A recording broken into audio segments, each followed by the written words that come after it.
Exclusive. Jericho at Janine, inaabangan na ang pagpapakilig na ayuda sa Taguig.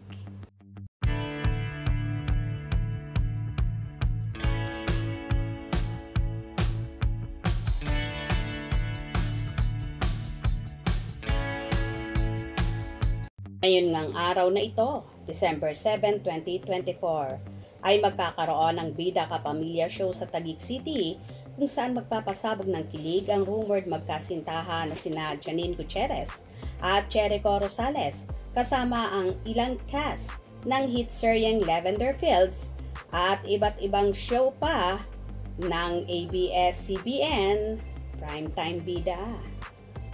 Inaabangan na nga ng kanilang supporters kung anong pasabog na pakilig ang magaganap mamaya sa Econy na palagi nilang tinututukan ang bawat galaw ng napapabalitang magkasintahan na.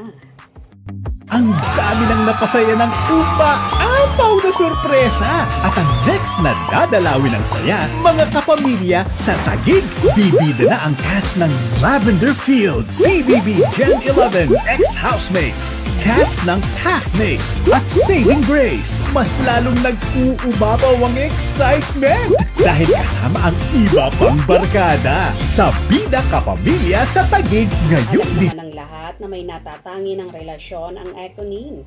Lalo pa nang lumabas ang latest vlog ni Janine sa kanyang YouTube channel, kung saan ipinasilip ng dalaga ang naging food trip nila ni Eko sa Japan. Kitang-kita rin ang sweetness ng Econy na palaging magkayakap.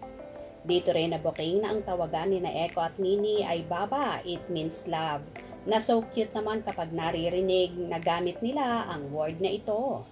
Kita rin sa mga kumalat na video na tila enjoy sina Eko at Nini sa pamamasyal kung saan nakaabot pa sila sa Mount Fuji na karamihang pinupuntahan ng mga turista sa nasabing bansa. Kita mo rin na nag-share sila sa ice cream na hawak-hawak ni Janine at inaabot kay Eko. Kaya for sure nang may namumuong relasyon sa Econy na so happy naman ng kanilang tagahanga sa mga natunghayan nilang yon. Anyway, ating suportahan ang Econy sa kanilang hit serye at mga gagawin pang proyekto, lalo na sa mga shows nila kung saan marami pa silang iikutin na mga lugar. See you later sa Taguig para kayo mismo ang makasaksi ng paayudang pakilig ni na Janine at Jericho.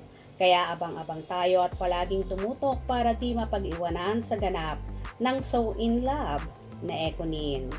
Kung nagustuhan nyo ang video na ito, comment down below.